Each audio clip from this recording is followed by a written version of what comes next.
Marcus died in 1891 in a boarding house in Philadelphia. The landlord found the daguerreotype among his few possessions, along with a note in a careful, aging script. "My daughters, may they live in peace." No mention of Bell River, no mention of Sarah or Catherine, no hint of the journals he had once copied by candlelight. The landlord, assuming the picture was sentimental, tucked it back into Marcus's things and passed them on to a church charity. And what of the twins? Their trail goes quiet after 1883. No recorded deaths, no graves under their assumed names. Some historians believe they died in Wisconsin, buried on their small farm without official grave markers. Others argue they moved again, further west, blending into new communities where the past could not find them. The absence of certainty became part of the myth. Decades later, when scholars sought to reconstruct the truth about Bell River, they found fragments: the Pennsylvania Report, the Colonel's attic journals, a few scattered letters from neighbors, and oral histories passed through families whose ancestors had once worked in those fields. A fire that erased the official record, a trunk that revealed horrors, a daguerreotype of a man holding two infants, his expression caught between fear and hope, and the enduring suspicion that more had happened than anyone ever confessed. Some claimed the story was fabrication, an abolitionist exaggeration built from too many gaps. Others insisted that where there is smoke, there is often a fire, sometimes literal, sometimes the fire of truth waiting beneath ash. But maybe the question of authenticity misses the point. Whether each detail is provable or simply probable, Bell River stands as a representation of a larger truth, a system in which human beings were treated as property, a world where survival demanded impossible bargains, where control disguised itself as order, where love and manipulation walked side by side, where people born in bondage carved paths toward freedom with whatever tools they had: ink, secrecy, deception, courage. In that sense, Sarah and Catherine, if they lived as described, were both sculpted by cruelty and shaped against it. Marcus, if he truly fathered their daughters, carried within him both complicity and resistance. The children lived with a legacy of shadows that stretched behind them, even if they never knew the source. Perhaps the final truth of Bell River Plantation is not in the burned courthouse records or the journals found by chance. It may be in the questions that remain unanswered. What crimes die with their perpetrators? What stories survive because someone risked everything to preserve them? What parts of history vanish because the people who lived them had no safe way to speak? And what does it mean for us now to sift through what remains and what was deliberately erased? So tell me, what do you make of this story? Do you believe the truth was ever fully revealed? Or are there still secrets buried in the ashes of that courthouse fire, waiting for someone to unearth them? Share your thoughts below, and if you want to hear more forgotten darkness from America's past, subscribe to Nyctis Chronicles, tap the bell, and share this tale with someone who's willing to look at the shadows history tried hardest to hide. The next story may be even more unsettling. Until then, remember, history's darkest chapters rarely vanish. Most often, someone just tried very hard to make them disappear. The twins reached Wisconsin in the winter of 1849, traveling as widowed sisters starting over. Snow covered the rural roads, turning fields into white plains of muted horizons. They purchased a small property outside Madison, nothing like their father's plantation, just a modest frame house with a single barn and land that needed tending. They arrived with 2 infants, travel-worn trunks, and a story that could withstand scrutiny. Their Southern accents softened over time. Their daughters grew tall beneath northern skies, unaware of the threads of Louisiana cotton and Alabama soil tied into their blood. They knew only that their mothers had escaped something hard, and that they were loved with a fierce, protective devotion that sometimes startled their neighbors. They raised Abigail and Ruth with none of the controls they themselves had known. No locked doors, no reports to write, no doctrines about obedience or destiny, just the gentle imposition of chores and affection. The sisters kept to themselves. If anyone asked questions about their past, they answered simply, "We lost much, and we started over." That was true enough. Years passed. Seasons marked the new life with quiet regularity. The children played along frosted fences and under the warm breath of summer winds. They learned to read quickly, taught by mothers who handled books with a kind of reverence. And sometimes, when the nights were long, Sarah or Catherine would sit by the window and stare into the darkness as though searching for ghosts in fields that no longer existed. In 1863, a Union lieutenant named James Ripley came across the remnants of Bell River while stationed in Lown County. The war had turned the South into a landscape of broken homesteads and abandoned structures.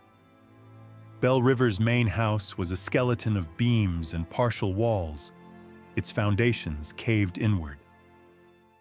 In the ruins of what had once been an attic, he found a sealed trunk half hidden beneath fallen boards. Inside were journals, leather brittle at the edges, and carefully lettered documents. Medical notes, genealogies, breeding logs, correspondence with other planters. Ripley, curious and appalled, sent the trunk north. The documents eventually found their way into the hands of abolitionists and later historians.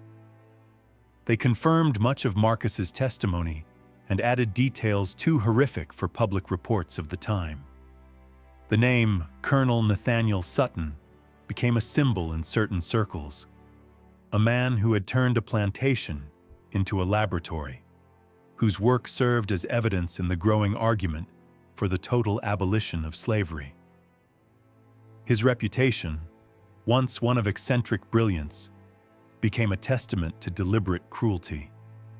But the trunk contained nothing about Sarah or Catherine, nothing about Marcus beyond sparse entries in the colonel's ledgers. The crucial years, the years of conspiracy, survival, and flight, were missing. Those pages had burned in the courthouse, or been taken, or never existed. The story fractured into pieces. Southern officials denounced the documents as lies. Northern papers cited them as proof. Over time, the details blurred as details always do when records are partial. The only certainty was the system that had allowed such a man to operate with impunity, until his own daughters dismantled everything he'd built. But the truth is larger than any one account, because violence leaves echoes that outlive the people who wielded it, and silence leaves shadows that linger in the spaces between testimonies. The official records ended with the sale of Bell River in 1849. The courthouse fire erased the next 2 years. The 3 bodies found chained in the basement were noted and dismissed. The sheriff's report read like an afterthought, a vagrant tragedy, no investigation needed. But whispers continued. Some said the bodies belonged to men who tried to blackmail the twins. Others said they were part of a conspiracy to retrieve the colonel's journals. And some said the twins themselves returned to Hanville in the dead of night, carrying lanterns and oil, determined to erase every trace of their father's legacy, except for the parts they controlled. No one can prove any version. No one can conclusively disprove them either. As for the daughters, Abigail and Ruth, they grew into women who inherited a gentler world than the one that shaped their parents.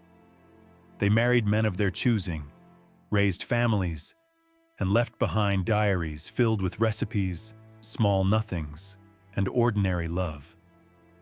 Nowhere did they speak of Alabama, or the plantation, or the father they never met. The daguerreotype of Marcus was kept in a sewing drawer, wrapped in linen, so the silver would not tarnish. Abigail's grandson found it after her death. He recognized neither the setting nor the man. Still, the twins completed the work their father had demanded. In the long winter of 1848, both delivered daughters after labor that left the mothers pale and remade. Sarah's child, small, ambiguous in features, was wrapped and named Abigail. Catherine's baby, darker and fierce, received the name Ruth. In those rooms where calculation had once ruled, something tender arrived. Small voices, first breath, the awkward muscle of a hand gripping a finger. For an instant, their motives softened into something like motherhood. They promised Marcus the manumission they had contracted for. He would be freed and sent north with money, their terms, their proof of honor. He believed them, and he also kept the pages he had copied hidden inside his few belongings. But secrets are combustible. Rumor and luck conspired. Thomas Breenage, drunk and boastful, let fall hints about the timing of Sarah's pregnancy. A stranger claimed kinship to the colonel and attempted to extort money. Pritchett, the overseer, who had witnessed too much, began to grow restless. The twins responded with the currency they knew best: deception, persuasion, and when necessary, the violence of secrecy. They sold Bell River before the end of 1849, manumitted some people with funds to resettle north, and arranged transport for others. They took their daughters and left Alabama for a new life under assumed names. Marcus embarked for Philadelphia in April, papers and a satchel of coins at his side. He reached the North and turned his copies over to abolitionist networks. The evidence would be printed, argued, and weaponized in a country already fraying at the seams. And then the courthouse burned. On March 14, 1849, fire consumed records that might have tied together scattered fragments. 3 bodies were found chained in the basement. Left there, someone thought, by the random cruelty of fate. The county concluded an overturned lamp had done it. No one ever drew the full line between the papers Marcus carried north and the charred books that no longer existed. The twins settled in Wisconsin. The children grew with stories that avoided certain truths, and Marcus kept his secret and his daughters safe in a city that allowed, in a small way, a new life. What remains is the paper trail that survived, a scattering of Northern testimony, medical notes, and a trunk found years later when Union soldiers turned over decayed attic trunks. But the essentials of the story are not only those documents. They are the moral debris, the way power corrupts survival into cruelty, the way victims can become perpetrators when shaped by violence, and the small, stubborn acts of resistance that insist upon being remembered. The papers Marcus smuggled north became evidence. The burned volumes at the courthouse became a question mark. If you listen for it, the story carries a kind of dark inevitability. A system that made these choices likely. A cast of people who moved within the rules it laid down, and the slow arithmetic of survival that turned souls into instruments. In the end, Bell River's truth rests in both ash and ink, in stolen notebooks and erased ledgers, in the faces of 2 little girls named Abigail and Ruth, who grew up with the strange inheritance of a plantation that wanted to have them and erase them at once, Bell River. Plantation did not survive the decade that followed. The house stood for a time, white columns graying, shutters sagging, until weather and abandonment took hold. By the time Union troops came through during the war, the structure had rotted into near ruin. What remained were the fields, still black and rich, and the stories whispered among families who lived far enough away to feel safe repeating them.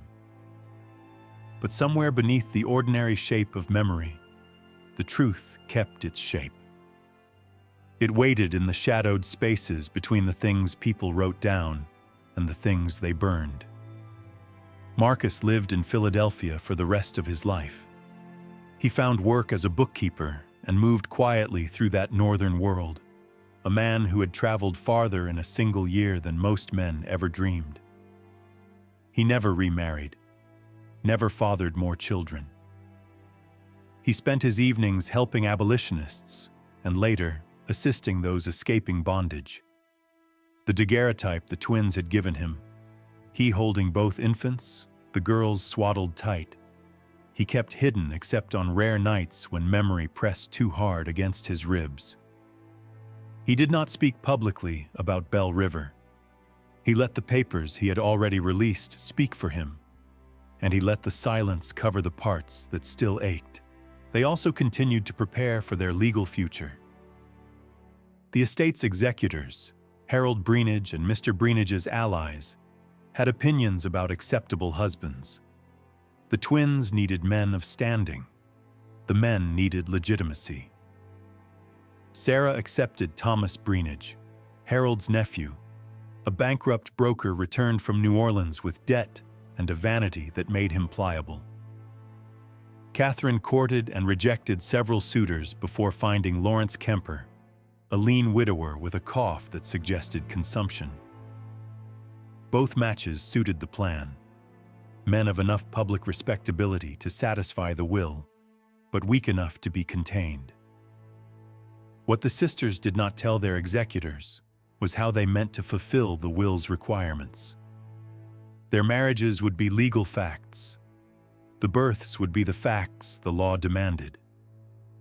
The childbearing itself, the private bodily work the will required, would be arranged and controlled. Marcus, who had asked only for full access to Sutton's papers as his price, slowly understood the extent of what they imagined. He would be asked to father children that would stand as heirs on paper. He would do so under coercion, by the force of law and the threat of sale. The bargain was brutal and precise. Freedom for Marcus after the estate was secure. Life for the women as plantation owners. Heirs that satisfied a dead man's doctrine. Sarah began with a bleak honesty that made the transaction cruelly simple. Their encounters were clinical. Passion did not enter their arrangements. Marcus took to the study in the locked hours between dusk and the household's sleep, performing what the twins required. He kept no illusions.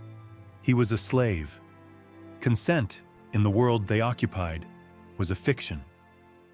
Yet even as he complicitly became the means to their survival, he continued his private work, copying journals, creating tiny hidden packets of evidence, and teaching himself how to encode the names and dates that would mean something beyond Bell River.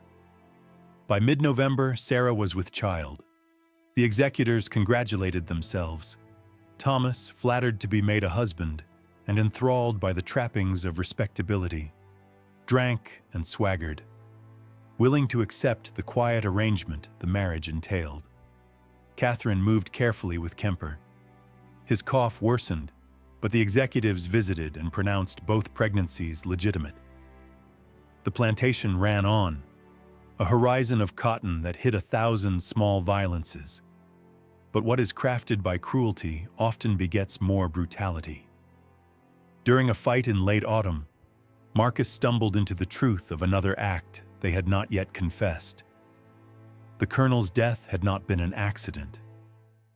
He found Sarah and Catherine in a room where they accused one another of a different kind of thinking, where theory became action. They spoke of arsenic in the coffee, of deliberate slow doses mixed into a man already near the end. Marcus, who had hoped to find in them a desperate humanity, realized the depth of their willingness to do harm in order to survive. They had rationalized the colonel's death as necessary, justice or preemptive defense, until the rationalization became indistinguishable from murder. Marcus refused to participate in a deliberate killing. He had already been forced into moral compromises. He would not become an instrument of homicide. The twins threatened the usual terror. They could sell him south, strip him of the only leverage he had. He negotiated instead with the only power he controlled: knowledge. If he was to risk his life in their plan, then the colonel's journals and papers would be his to copy and to send beyond the plantation's reach. That is how the first thread of truth began to slip out. A visiting preacher named Jacob Sturgis, small, unremarkable, and traveling with a trunk of missionary tales, caught Marcus's eye at dinner. Marcus made a sign. Sturgis followed it in a way that suggested he understood the geography of secrecy. Marcus spent 10 days writing in an almost invisible hand, copying pages that incriminated the colonel, the network of planters, and the clinical notes that documented syphilis, coercion, and sale. He folded the thin papers, hid them in a hollow of a mattress, and gave them, through a trusted field hand, to Sturgis for transport to Selma and beyond. This was the moment their fragile edifice began to betray fissures. The evidence reached abolitionist committees in the North by the following summer.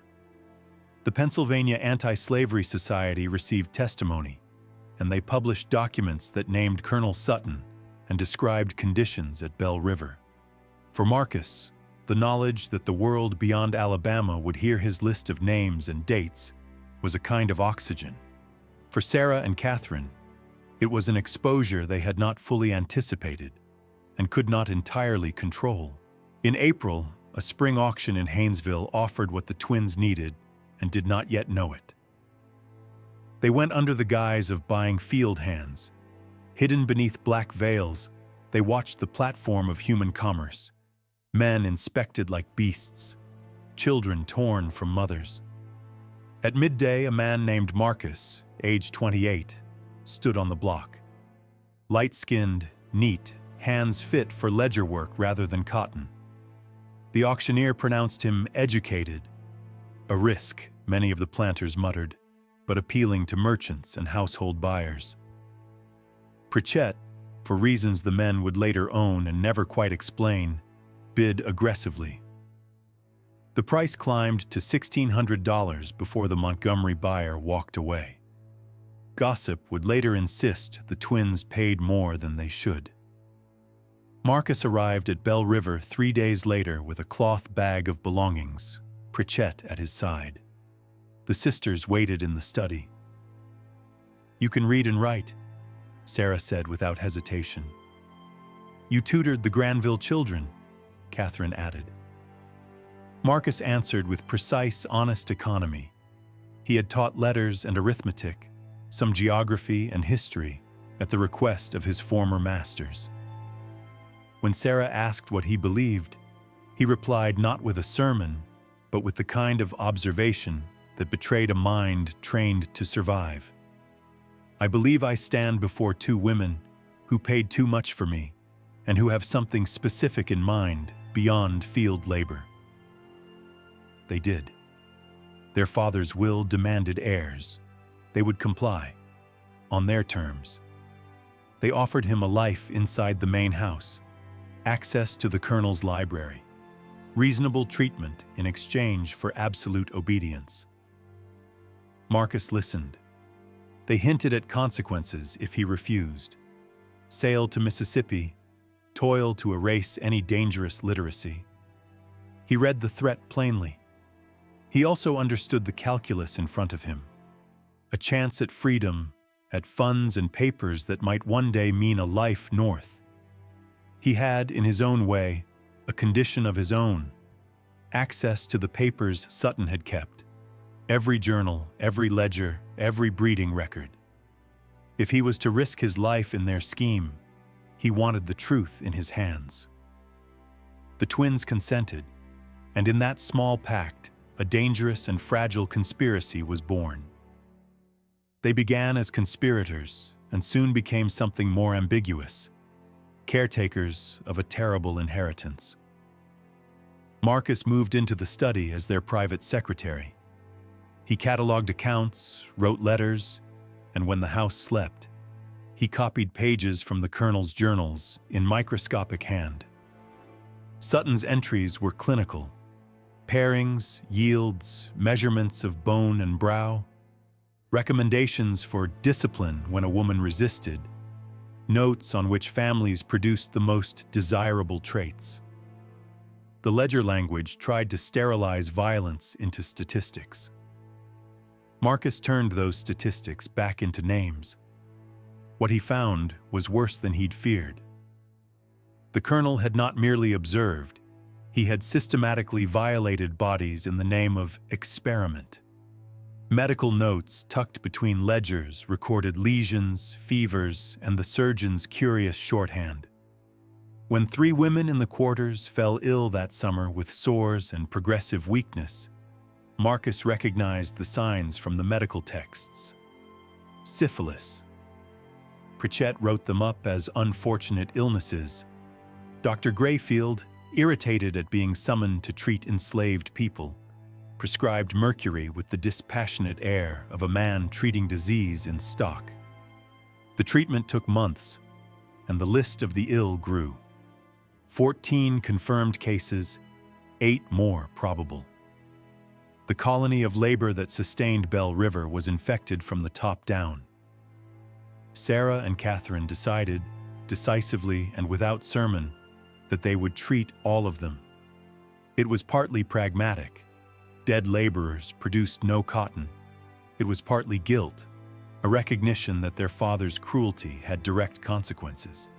But it was also calculation.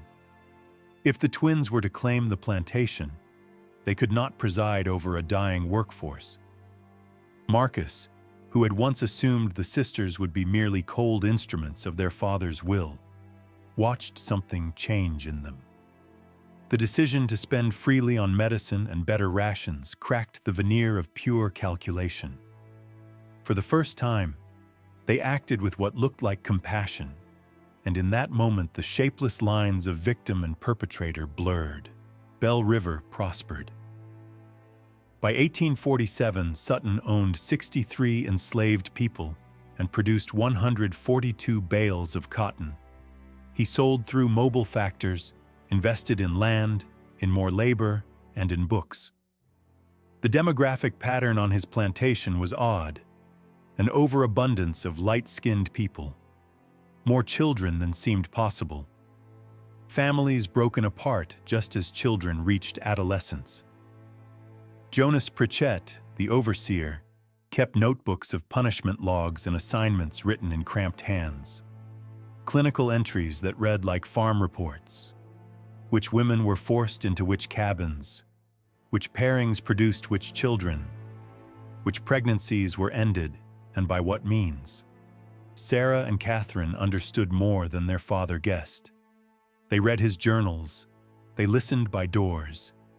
They knew which names in the quarters were half-siblings. They discovered that their father saw human beings as experimental subjects in his laboratory of pedigree. They learned to hate him, not in sudden flames, but with a cold, patient fury that might have terrified him had he ever recognized it.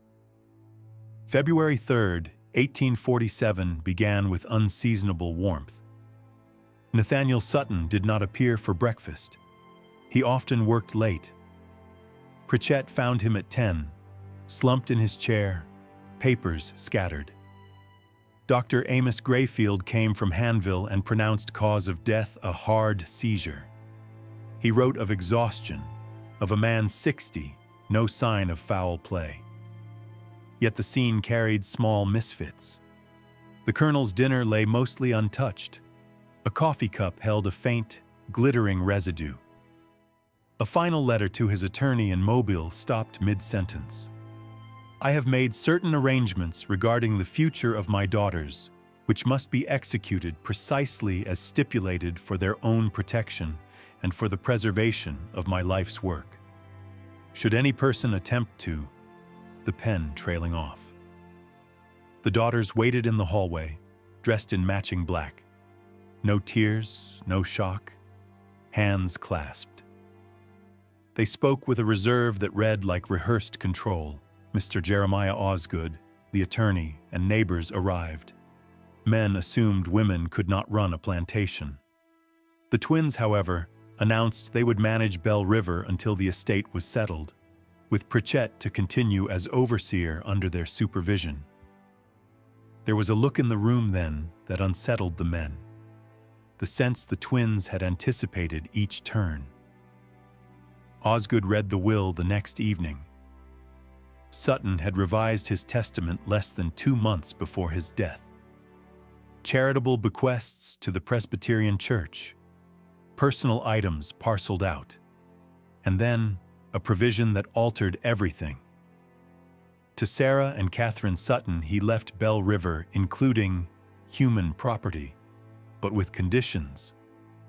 Within 24 months, each daughter must enter lawful Christian marriage, with men of character approved by the estate's executors. Each marriage must produce legitimate offspring in that time, and the plantation must be maintained at current productivity. Fail these, and Bell River would be sold, proceeds dispersed to agricultural and medical societies. His ideology made posthumous law. There was a private letter, too, sealed for their eyes. Inside, the colonel explained his reasoning with clinical coldness. He had observed their attachment and predicted they would never voluntarily separate or marry appropriately. Thus, he designed a trap. He would force legitimacy through legal pressure. And, he warned, "My network will be watching. You are what I made you. The blood in your veins is both privilege and prison." The sisters read the letter without visible tremor. They accepted the terms with an economy of motion. They had 24 months. The funeral was held under gray skies 3 days later. Reverend Yates praised Sutton's agricultural contributions. No slave attended the parlor service, though the quarters marked the night with low hymns and old songs of resistance. Sarah and Catherine sat on the main house veranda and listened. "They think they're free now," Sarah murmured. "They'll learn differently," Catherine replied. They had prepared. They had studied ledgers, memorized names and skills of every person on the plantation, mapped merchants and factors, and, most dangerously, read their father's journals. Within those pages lay both solution and poison. Detailed breeding logs, genealogies, and the cold arithmetic of human commerce. If the will demanded heirs within 2 years, then control of reproduction would become the instrument of survival. On March 14, 1849, the Lown County Courthouse burned to the ground. Officials called it an unfortunate accident, an overturned lamp, a simple misfortune. But the ashes told a different story. In the stone basement, among charred timbers and melted iron, investigators found 3 sets of human bones. Each skeleton had been chained to iron rings driven into the walls.